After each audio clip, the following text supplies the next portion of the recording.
Dünya Uyghur Qurultayı xatar ostidagi xalqlarni qo'g'dash tashkiloti, Yevropa Sharqi Turkiston birligi ham İlham To'xtay instituti birlikda 28 aprel Germaniyaning München shahridagi bavarىيە ئىقتىساد va ئېنېرگىيە مىنىستىرلىقى binosi oldida namoyish o'tkazgan.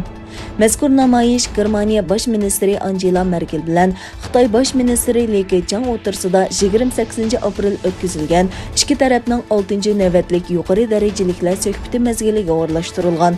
Suhbatdan bir kun burun, ya'ni 27 aprel Dünya Uyghur Qurultayı bayonot e'lon qilib, Angela Merkeldan ikki taraf suhbati asnosida qirg'inchilikqa uchrayotgan Uyg'urlar masalasini kun tartibga qo'yishni talab qilgan edi.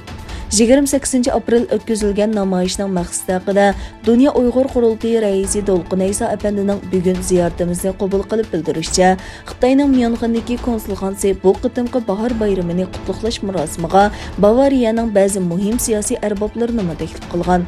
Bu qitimqi namoyishning muhim maqsadlarining biri Uyg'urlar uchrayotgan qirg'inchiliklarga beparvo holda Xitoyning bahor bayramiga qatnashmoqchi bo'lgan Bavariyəning hukumat qatlamidagi siyosatchilariga norozilik bildirish bo'lgan.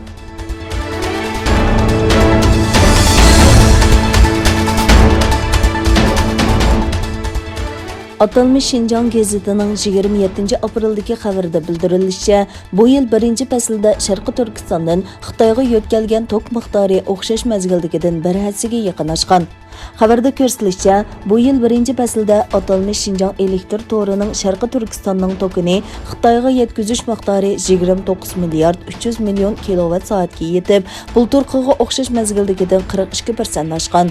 Bunun içinde yeni enerjiye tok miqdori 7 milyard 500 milyon kilovat saat bulup, bir fasilde sırtqa yetkizilgen umumiy tok miqdorining taxminen 25%'ini egallagan. Xabarda yötkelgen tok miqdorining ishi sababi haqidagi analiz tilga ilinib, Sharqi Jo'ng'ar Janubiy Anxoy alohida yuqori besimliq turaqliq tok yetkazish qurilishining tez suratda ishlab chiqarishga kirishtirilganligi, yana bir tarafdan Sharqi Turkistonning elektr energiyasini Xitoyga texmi ko'plab yetkazish uchun yo'lga qo'ygan tadbirlarning unumi ko'rilganligi qayd qilingan.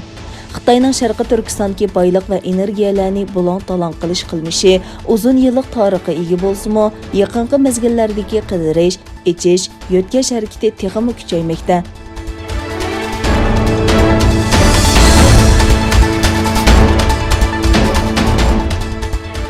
Yevropa parlamentinin 5 nafar a'zosi 28 aprel Fıransiye'nin Yavropa ittifoqida doimiy turishliq vakili Filip Ligles Kostoga xat yozib, Fıransiye'nin Xitoy bilan bo'lgan jinoyatchi almashtirish kelishimini to'ngiltishni talab qilgan.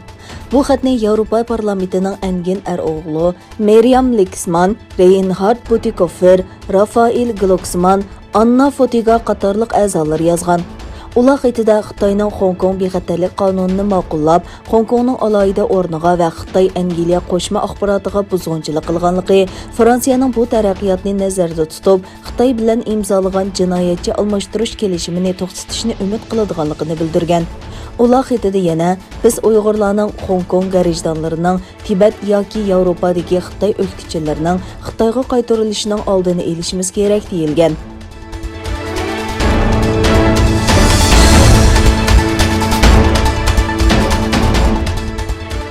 Amerika ovozining xabarida bildirilishicha, Amerikaning jazosi sababli Huawei shirkatining birinchi fasllik kirimi zo'r darajada tuvanlagan.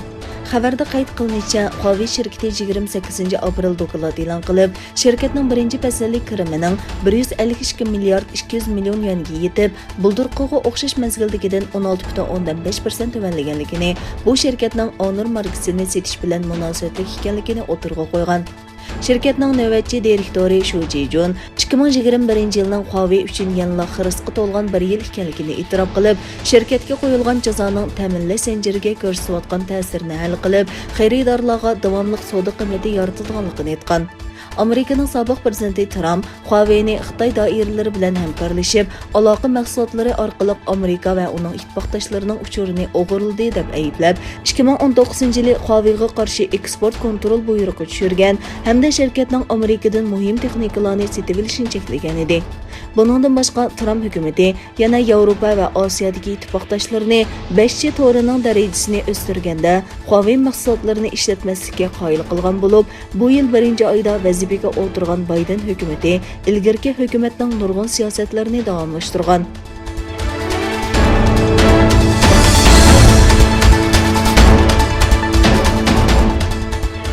Yaponiya Xitay yeni e'lon qilgan Senkaku orolining bir yurish xaritalariga norozilik bildirgan.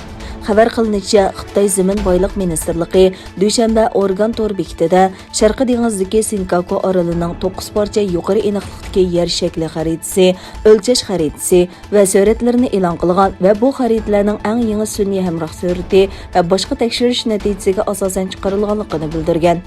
Yaponiya hukumati diplomatik yo'llar orqali buningga e'tiroz bildirgan. Yaponiyaning ichki kabinet boshlig'i Katsunobu Kato seshanba kuni bu vaqtda to'xtalib, Xitoyning bu yer shakli xaritasini xitoycha ismlar bilan e'lon qilishi bu orollarning Xitoyga tava ekanligini ko'rsatmaydi. Mayli tarixda bo'lsin yoki xalqaro qonunlarda bo'lsin, Senkaku oroli shubhisizki davlatimizning alohida zamini. Bu vaqtdagi Xitoyga chiqargan xarita o'zgartirilmaydi degan. Xitay Shinhua agentligining xabarida bo'lsa, bu sonliq ma'lumotlar xalqaro jamiyatning Senkaku oroli va uningga qarashli orollarning Xitoyning zamini ekanligidagi munozir talab qilmaydigan paketni texmi yaxshi tushunishiga yordam beradi deyilgan.